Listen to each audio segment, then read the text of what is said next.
Good evening, everyone, and this is Rina and Dr. Cohen with you tonight. As every Monday, as we promised, until the end of April, we'll be here to support you with amazing Dr. Cohen's knowledge and experience in natural health and how to protect you in these uncertain times. So stay tuned. We have a little surprise for those listeners who stay till the end. But tonight, Dr. Cohen will focus on talking about, again, we'll reinforce the importance of the immune protocol that Dr. Cohen suggested, and he will talk about for those who have immunocompromised system or those who have underlying autoimmune conditions, how to protect yourselves in these times. And also he will engage on the conversation about spiritual growth and purpose. So stay tuned. I will get some more information at the end of the lecture for those who have questions about the products. As you know, guys, we are open for business. You can schedule the appointments with Dr. Cohen virtually. We are here for you. You can order your products. We are fully open because we are an essential business. So take it away, Dr. Cohen. And if any of you have questions, please type in the comments. I will be monitoring and answering and voicing the questions to Dr. Cohen. All right? Enjoy. So I'm just going to put the microphone so Thank everybody you. can hear you. Yeah. Let's make sure everybody can hear. I hope Yeah. we don't have like last week. No. Okay, as every week, I don't have any plans. I don't have any notes. I actually have a few notes, and we'll just take it from there. But one of the things that Rina brought up, I think, is extremely important, is finding your purpose. And the more difficult the situation is in your life, in our life, in all our lives, and we're all interconnected, and without our interconnection, there would be no purpose for us being here. And the way I've understood life is that our purpose is to be who we are. And the more difficult or trying or challenging situation, the greater the opportunity for us to actualize our true being. Everybody here on a deep spiritual basis has had to overcome impossible odds to manifest in this time. And this is the time we're all needed. Life is needed. We all have something unique to contribute. And our purpose is a unique contribution. And so we're going to start with a brief meditation on purpose. And then we'll go from there, and then I'll go into some practicalities and understanding what is autoimmune disease, what's a viral infection, and what is a virus. I know we touched it on the first session we had, what is a virus, and how it manifests as a pathogen. Okay, so anybody who has studied a little bit of Tibetan medicine understands that all pathology, anything that actually takes away from life, is based on ignorance, not knowing the true nature of phenomena. And that's what gets us in trouble. Viruses are little particles of RNA and DNA particles that are looking for a place to plant themselves so they can manifest and support their interpretation of life. Years ago, I think it was in the early 1990s, a very close friend of mine who's written close to 100 books, wrote a book called The Virus Killers. I think it was a bestseller. And in that book, he bottom lined it for me. Why do viruses become killers? It's not because we're being punished. It's not because we've got off track. It's not because we've done wrong things. It's human beings are entering places on this planet. In the history of this planet, there's never been human beings. Never. And when we enter these places, we get confronted with viruses that other life forms that evolved in that place would not react in a pathogenic manner. And we get infected, and then we leave those areas and we go into areas where humans have lived and have poor hygiene, and then have not only poor hygiene, we have the ignorance of how to live in a harmonious way with other forms of life that we had no contact with, and we carry these viruses that do not cause pathology, but do cause pathology to forms of life like human beings that never had any history.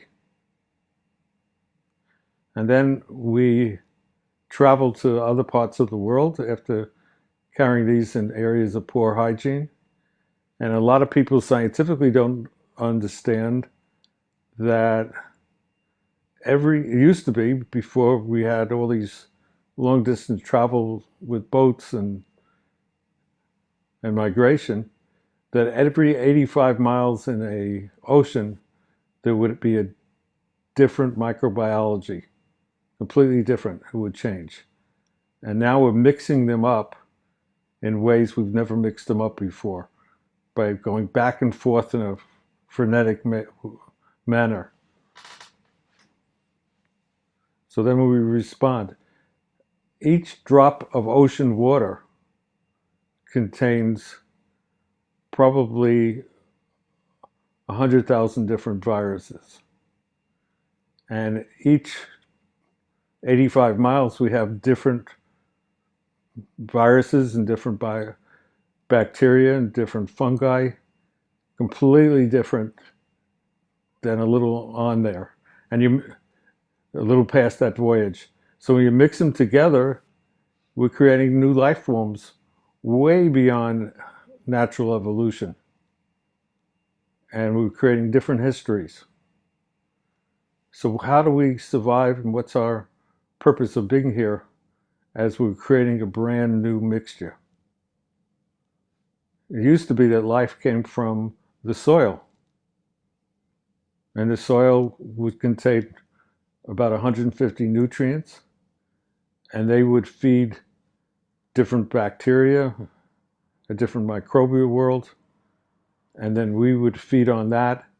And then inside the human body, every place in the human body that had what's called a shikimate pathway, we would express something new that's never been expressed before.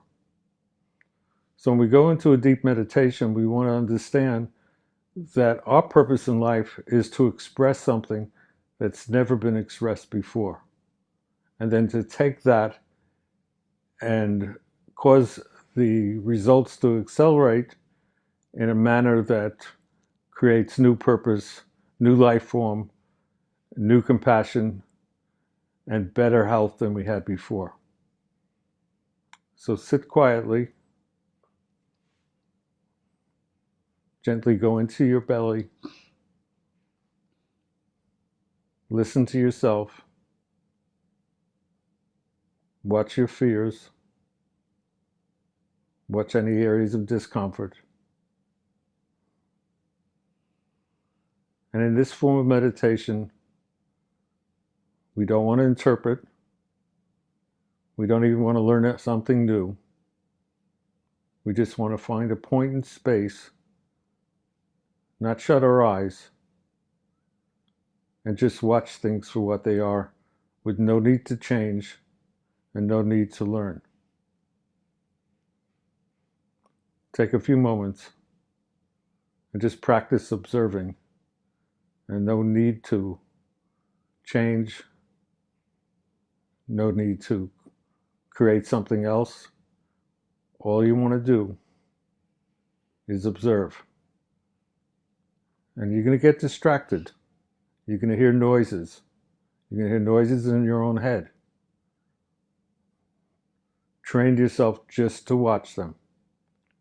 Don't put any value, no fear, no need to change anything. Everything is the way it is. And all we need to do is learn to observe. Watch your breath. Let the breath go into you through your nose, and then come out your mouth, and try to do it at a rhythm that's comfortable.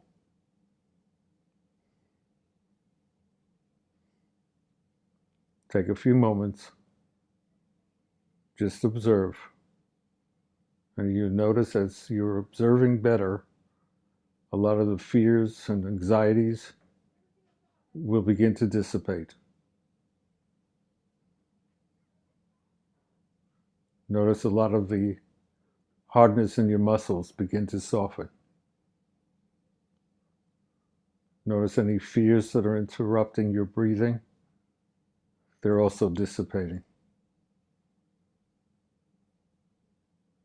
Any conflicts you have, just watch them. They will dissipate.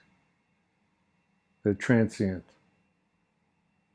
None of this lasts forever. But the depth of who you are and where you come from, that lives on. And as you know, to have this opportunity, this rare opportunity of leisure, in other words, being able to reflect, is very, very difficult to attain. And if you attain that, as you are at this moment, you're capable of overcoming impossible obstacles and reaching the depth of insight, acceptance, forgiveness, and the four pillars of life. Truth being one with your Creator, trust,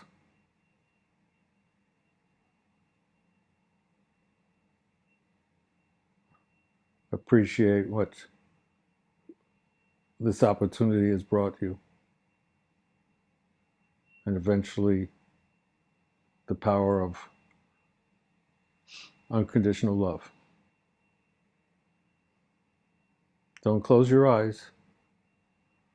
Watch your breathing. Now observe. And you'll observe the light going through you, coming from the vertex of your skull and going right through you.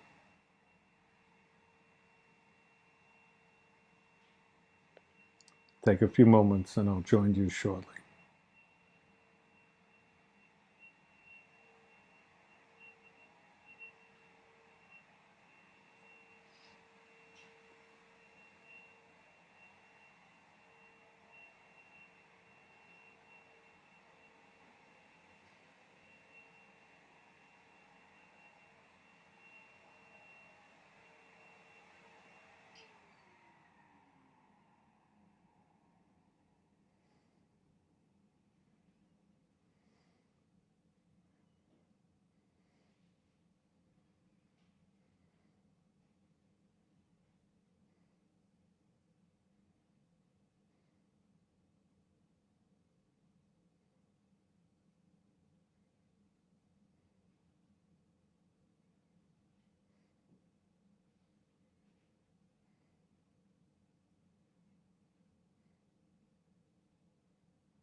Notice the burden.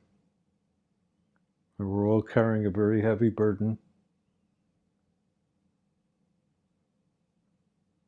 As the fear all over the world is permeating our sense of security.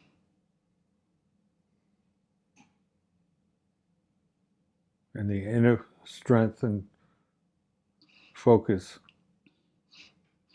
that each one here has a much higher purpose. We're here to transform ignorance into true knowledge of existence, and that existence is timeless. Okay, we have a. Just before you move on, can I ask a question? You recommend in your meditations that people should keep their eyes open. Is there a reason? Yeah, I learned that from the Dalai Lama. He said if we close our eyes, we'll get the same benefit of watching cartoons. Ah, We'll be creating false realities into our brain. So this is not an analytical meditation. This is quiescence. The idea to quiet everything down so you can see things for what they really are and not create new things that are become a burden and confuse us. okay, thank you. So, yeah, all of you out there, if you were wondering why Dr. Cohen recommends to keep your eyes open, it's really to keep the constant contact with your own reality and develop the relationship with that through your awareness. The other thing that Dr. Cohen I want to bring up to our listeners is that you worked on a very interesting remedy to help people to embark on their awakening path. Do you Oh want to yeah, talk about that for a minute? yeah. That was about 2 years ago when I was asked to make two remedies at a cannabis convention, and one of them went in and I figured there were two major things that most people were suffering from. One was brain trauma. We were constantly hit in the head by just listening to violence and pain and frustration and uh, violent movies and upset people. And so we created I knew that we had to create a medicine and it had to contain cannabinoids that are calming, but also it had to contain something that's not from this earth. So we used alchemical molavite. Molavite comes from another star system and landed on Earth. It's usually found in the Czech Republic, that area. And I taught a 8-day retreat where we mixed it and went through all the levels of spiritual change up in, I believe it was in Esalen. And we made it into the Molavite. And we used that plus cannabinoids, and we used some other herbs. One was a Indian herb called ashwagandha, so helping people in their meditation and calm down, and so it becomes obvious that you need to go beyond yourself. And the other one was more practical. If you have time, you go and look into glia cells. Glia cells we're first learning about. We've learned a lot since 2 years ago, but they're made in the hippocampus, and that's an area of the brain. When I was going to school and I grew up, we were told we lose brain cells and we lose them for life. Well, that's not true. And we have more glia cells that grow in the temporal lobe than we have neurons. And the glia cells not only protect the neurons, they clean up the debris and allow you to rejuvenate your brain. And that's become extremely popular. People from all over have contacted us wanting the glia. And we've had tremendous, with any type of trauma or brain dysfunction, we've had dramatic recuperation. So those are the first two uh, that I made for that, and they're still going strong. So a lot of people take the awakening before they do the daily meditation. And I recommend the one we just did today that we should do for build up to 15 minutes a day. And taking awakening has given people a broader perspective of their life and their purpose. Thank you. Okay. All right, we're going to come down from the meditation now. Just going to give some numbers. I left it up there, so I wanted to see how far our purpose for the evening stretches. And I'd like you just to, in the form of light, pure light and clear light, how that interconnects with everybody in a positive way. So I'm just going to count down. And as I count down, feel the love and compassion and connection that forces life. 7, 6, 5, 4, 3, 2, 1. Take a deep breath into your belly. Open your eyes. And gently just stretch and take a deep breath.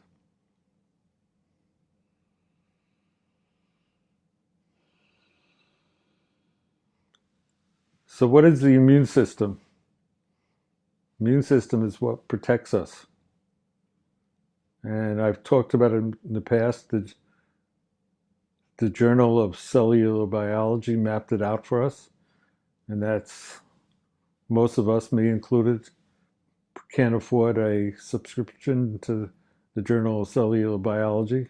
So I did get to see it in a lab of a scientist that I'm close friends with. And this is what it is. This is the immune system. This is what now enables us to live in a planet full of live microbes and objects that are not necessarily for our benefit, but that we have to learn how to live with them and actually prosper with them. So a lot of people think of calcium. All calcium is not the same.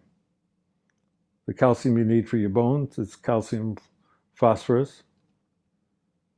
The calcium you need for your immune system is very particular. It's calcium bicarbonate. That becomes the marker. So all our immune cells that we produce in the bone marrow that tell us this is not something that we want to deal with. This is something foreign. It doesn't belong inside us. We need to recognize it. It's marked by calcium bicarbonate. And what is the calcium bicarbonate? It has to get to the tissues. So vitamin D takes it from the tissues, takes it from the gut. So you swallow the calcium, and vitamin D carries it from the GI tract, from the small intestine, takes it through the intestinal lining into the blood, where it's captured by vitamin F, which are short chain and essential fatty acids. And so vitamin F, which a lot of people have forgotten about, takes it into the tissue. And let's say there's a coronavirus there, or any other virus that can be a pathogen. It literally, according to the Journal of Cellular Biology, and they actually had a film of this actually taking place, it circles the pathogen. That's the calcium bicarbonate. Circles it around, sort of like the old wagon train, and it looks like a dance. And then the macrophages and the mast cells or immune cells go by and say, oh, that's a pathogen, and go and swallow it up. And we get rid of the pathogen that way. So if we wanted an immune system, and one of the big problems today with the the new emerging viruses is that our immune systems don't have a memory. Many times these are the first time we've ever encountered it. So obviously I thought about this in that we need a program for us to be able to walk through this jungle of danger by having an educated immune system. And how do you educate them? You have to have enough calcium bicarbonate. You have to have enough vitamin D. And remember, there's various kinds of vitamin D. And then you have to have enough vitamin F. And then you have to have a armed immune system to blow up the pathogen, or the pathogen meaning something that will cause disease. And so that becomes our core program. And some people that have compromised immune system, we recommend we add on the Dr. Cohen's Formula 2, which I formulated decades ago, and people have sworn by it. And people that were getting flus all the time stopped getting flus. And that one was 50% echinacea.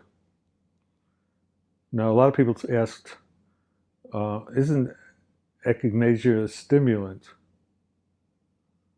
And that's part of the ignorance that's been around in the US based on very poor studies. But in the textbook that's used in universities for medical herbology, echinacea, if it's the correct echinacea, and that's not easy, the kind you buy over the counter is not the correct echinacea. It has to have a sufficient amount of alkemines to make it effective. So that works as a modulator. So in a sense, it's more preventative. And the correct studies were not done in the US. They were inadequate studies. They were done mostly in Germany and some in Swiss Germany. And that's where they measured the proper biomarkers that exist in the roots. So we use that to augment our nutritional support for an effective immune system. Then we put together another component, which is how to strengthen the immune system. There's many ways to make it more potent. Some of the basic nutrients, such as vitamin C, but not ascorbic acid,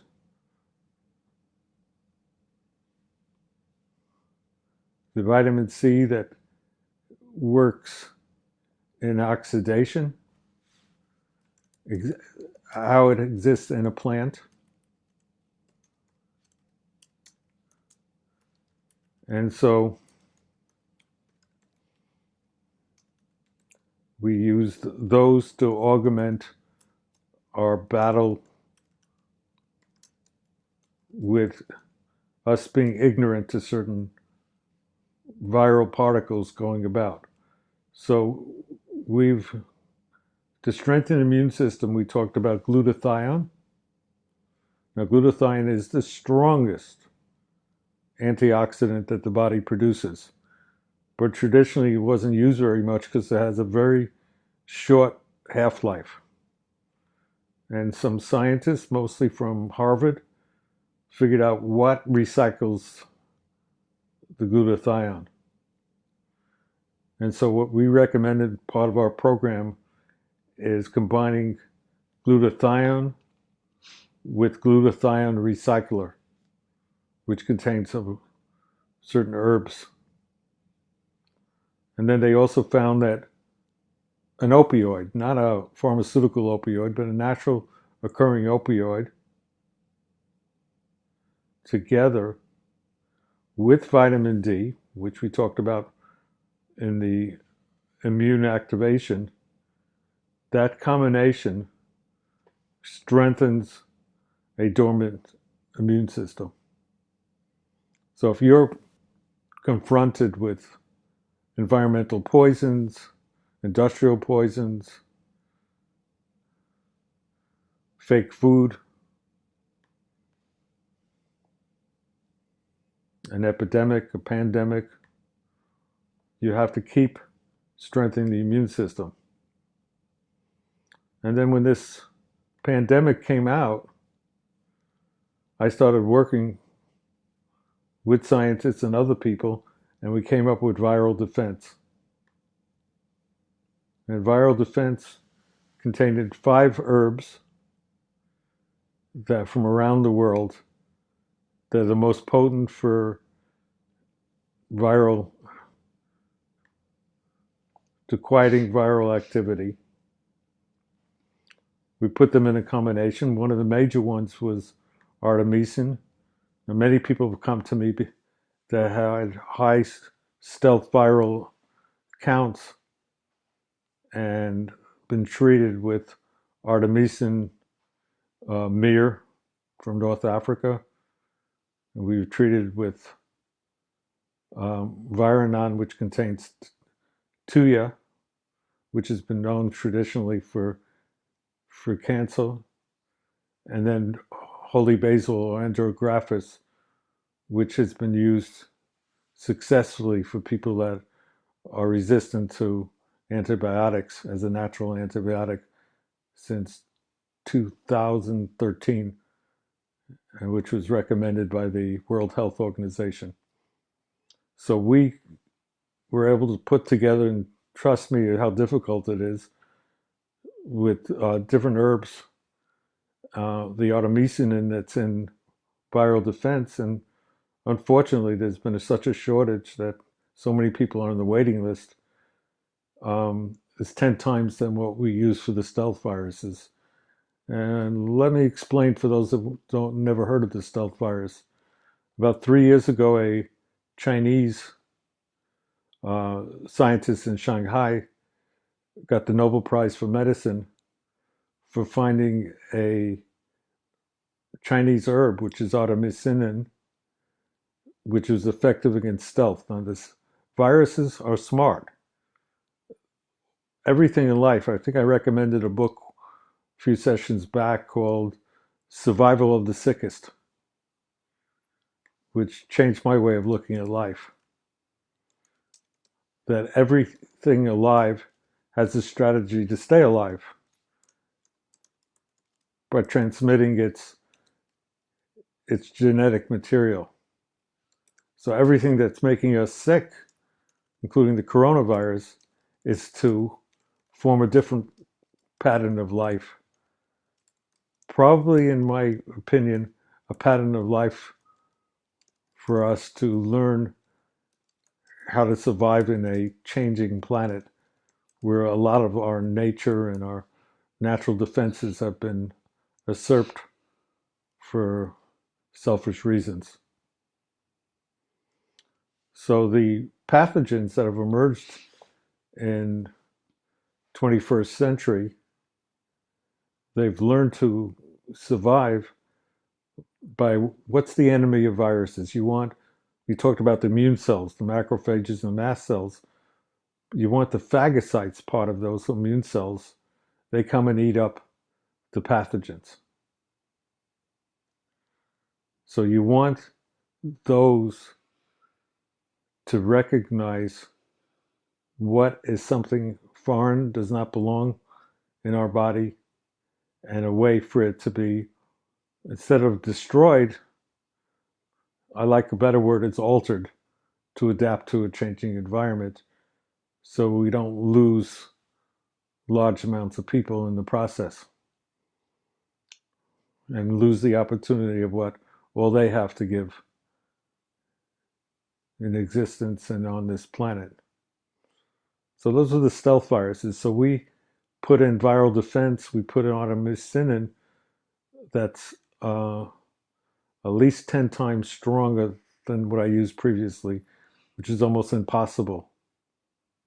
Then we added on lomatium, which causes 1 out of 10 people to get some sort of temporary rash.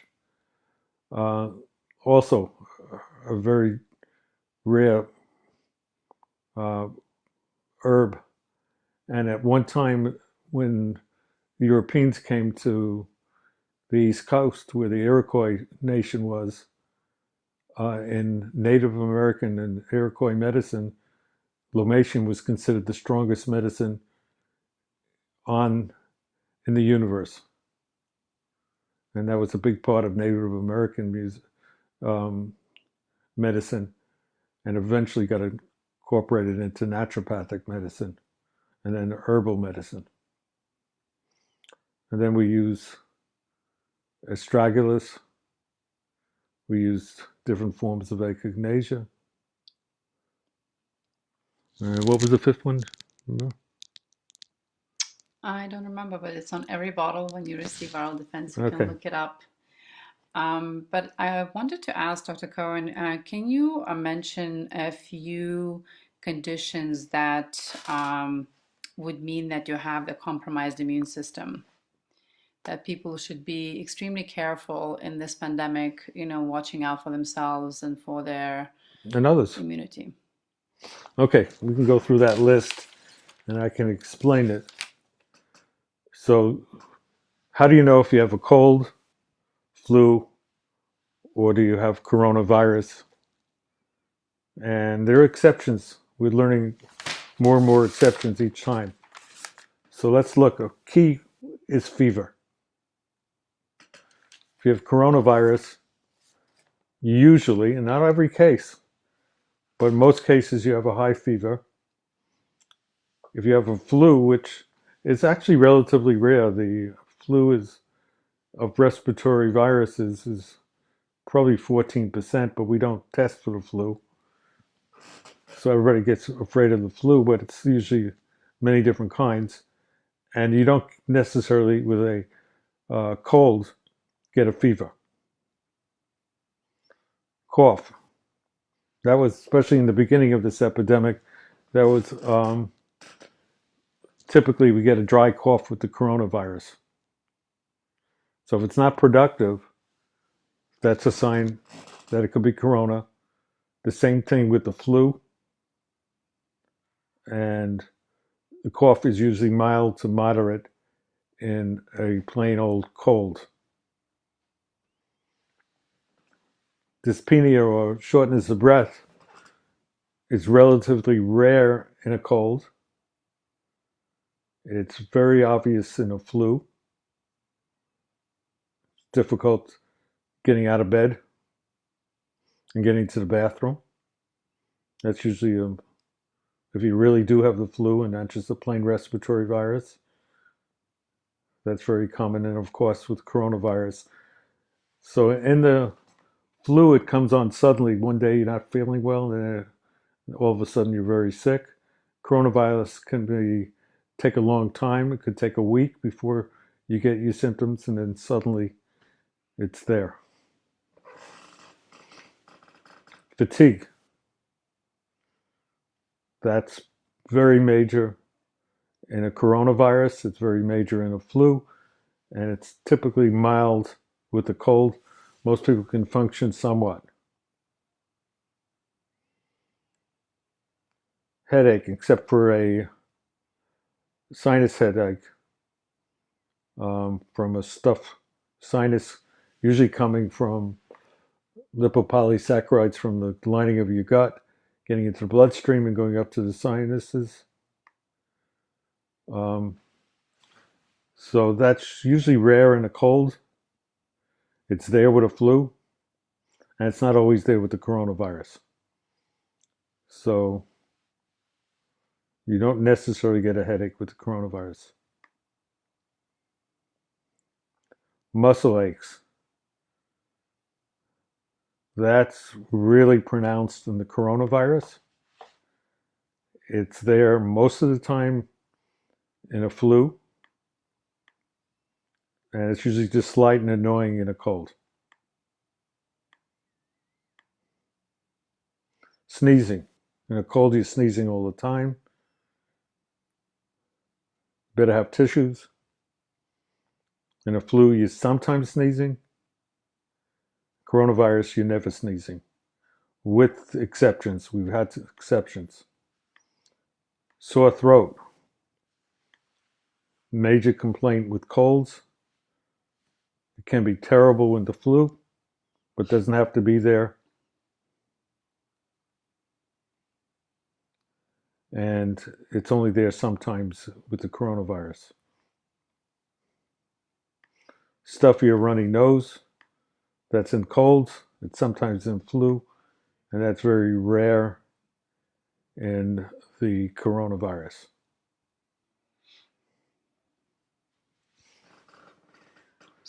So anybody who has any semblance of the flu or the virus, remember that if you have a flu and it gets into your lungs, it can create an environment where the virus can travel into the lungs, and that can become life-threatening.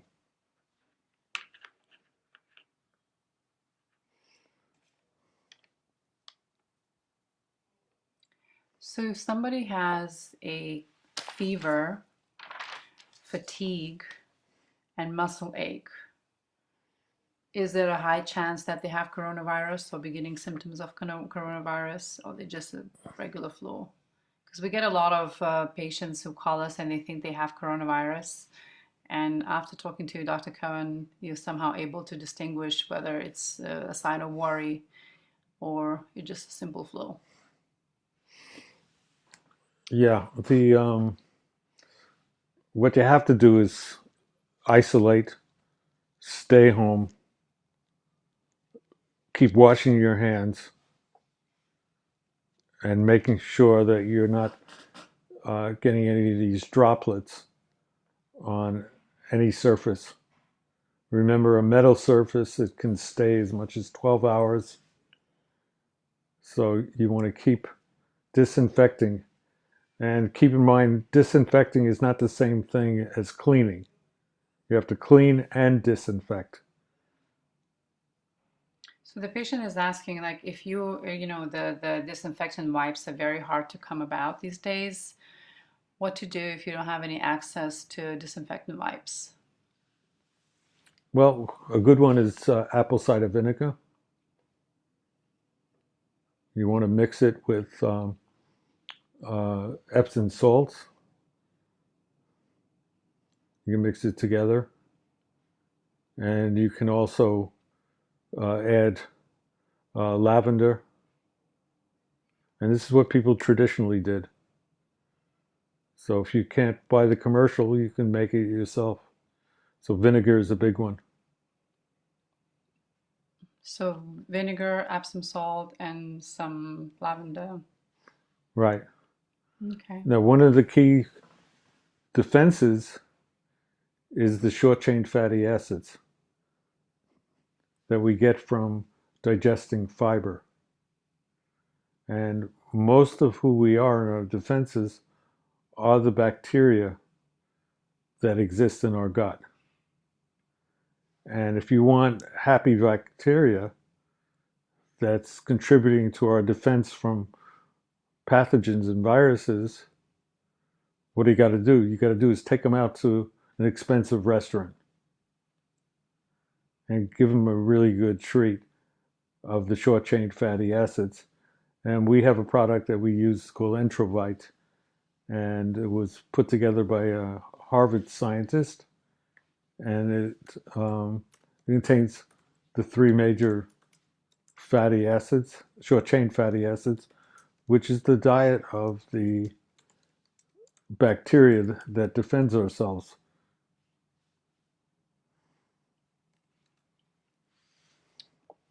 The other question that Alan asked is, will virus be suppressed by the heat? Hence, the projection summer will be better, but pick up again in the fall. It didn't work in Australia. It actually picked up in the summer there. So this is That's pretty much true for most flu viruses. So far, the coronavirus has defied that, Hmm. but we don't know. The question is, does it mutate?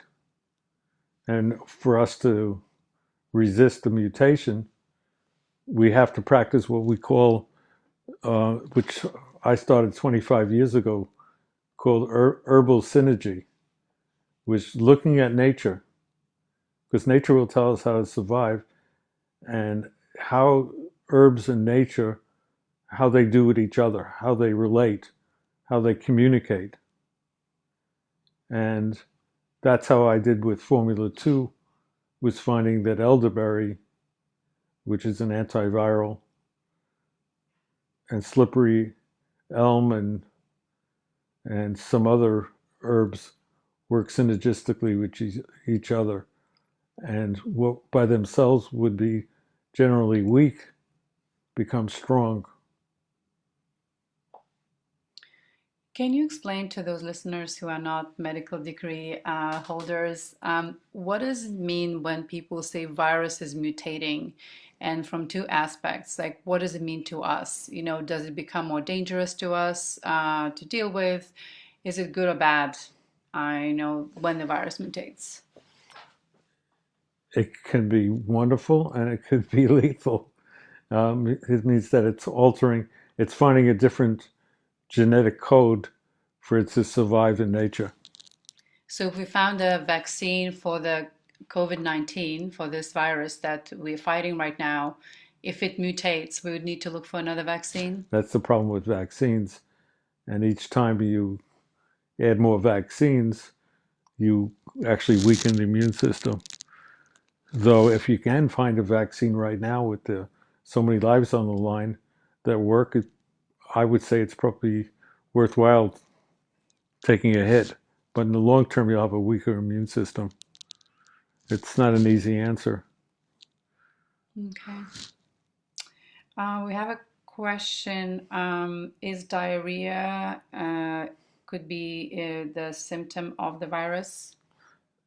It's a symptom of a virus, but not of a coronavirus, except with rare occasions. Remember, they mix together. So you can have more than one viral infection at a time. Hmm. And the corona symptoms, that's not a corona symptom. It's not in the gut, it's a respiratory. It gets into the lungs and meanders into the area of the lungs that manages blood pressure and other respiratory conditions. And the virus uh, has figured a way to get in. Is somebody's asking, is eating sauerkraut, which is pickled cabbage, for those who don't know, good for the gut? Would that strengthen the gut? It does, because you have healthy bacteria that you're introducing. And healthy bacteria is our immune system. That's how people survived. So, not just eating cabbage, or getting your probiotics or your microbiology from fermented foods is very valuable. But you don't only have to eat fermented foods, you can go out in nature and do what the hippies did, go hug trees and breathe deeply. You're getting more bacteria and replenishing your bacteria. You can move your toothbrush from the right part of the sink to your left, or the vice versa, and you'll get different bacteria. But sauerkraut has been the traditional way in Europe, but kimchi in Korea and pickled turnips in the Middle East, everybody has their pickled that we've done. That's how we survived the winter. Okay, thank you. There's another listener made a comment that coronavirus is a man-made virus. What are your thoughts on that? Uh, I think that we have enough evidence that it comes from what's called a wet uh, market, where we're killing wild animals and mixing them together and coming up with combinations. That's where the evidence is that I've read. Whether it was done in a lab or it's possible, but I have no personal knowledge in that. Um, we're doing a good enough job in destroying nature and making our natural resistance to these viruses much more potent than what they normally should be. We shouldn't be eating these wild animals. We shouldn't be killing them in the same places where we're selling vegetables. And we shouldn't be so dramatically altering nature. In my opinion, we should be eating whole foods. Is tempeh considered to be a good fermented food? Yeah, it's fermented soy, Fermented soy. which is definitely in soy can be something detrimental, but also can be a health food, particularly in tempeh. Too much tofu is not good for you, but fermented is definitely. Okay, thank you for these wonderful questions. There's one more question.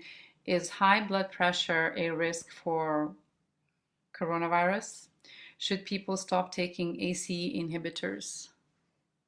That's two great questions. High blood pressure, any condition.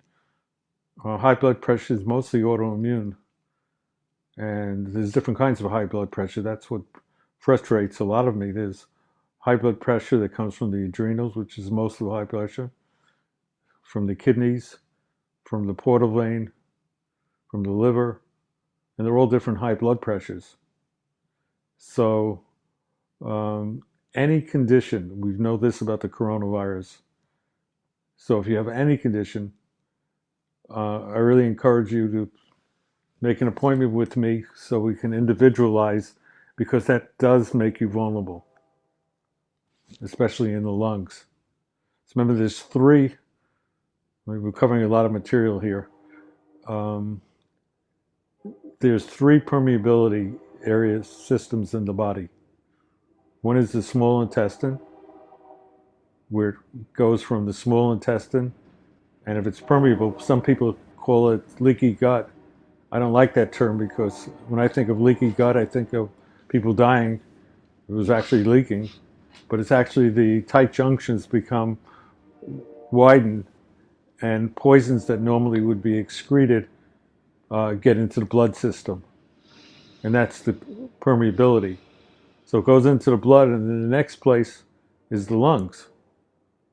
So coronavirus is a problem of permeability lungs, and then when it permeates, it can become a pneumonia, and that's what's killing people. So if you have a permeability one place, you're very likely to have two other systems that are also permeable. So the third one besides the lungs is the blood-brain barrier. And some years ago, maybe 20 years ago, 15, there was a scientist named Mikhail Schwartz from the Weizmann Institute, and she was asked the question, or became her scientific quest, is how could it be possible? Because when I went to school, we were all taught that the brain has no immune system. So you got into a trauma from a car accident or any head injury or anything like that, and they immediately would give you steroids to shut down the immune system, especially if they were seeing immune cells, because the brain didn't have a an immune system. That was given. And then she at the Weizmann Institute, which is a world-renowned institute, they're only hired there or evolved there if they question the norm. And she asked a very logical question. How could the most important organ of the body not have its own immune system? And that was her life work. She's still working. She's in her 70s and she's still going strong. And she believes there'll be a cure for dementia and other brain based conditions. And she found that the T4 regulatory cells that come from the thymus can migrate into the brain. And so after a trauma, you'll see them in the brain scans as they go through what's called the choroid plexus.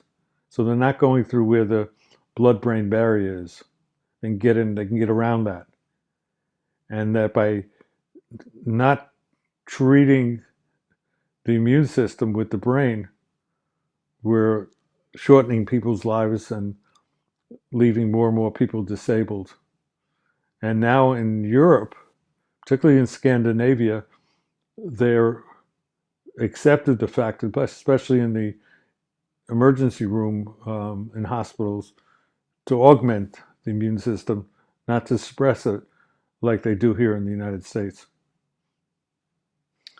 Thank you for this great question, which brings me to the point where in next week's webinar, we're going to talk about autoimmune and in general your immune system. Dr. Cohen will explain a bit more what is autoimmune disease because a lot of patients are not aware what is autoimmune disease and they have it and they don't know about it. So we'd like to educate you guys here. There are two quick questions and we're going to wrap up in 5 minutes. If you stay with us, I have a very important announcement, so please stick with us. Turmeric's role in viral defense, Dr. Cohen. Which one? Turmeric. Well, turmeric, all turmeric is not turmeric. So when you buy turmeric, it's great for the brain, it's great for inflammation, and all inflammation is not bad either. That our immune system is dependent on inflammation. It's chronic inflammation. So, but all the turmeric is extracellular. A lot of the damage that we, especially from the viruses, is intracellular. And turmeric doesn't reach the intercellular. It's extracellular, outside the cell.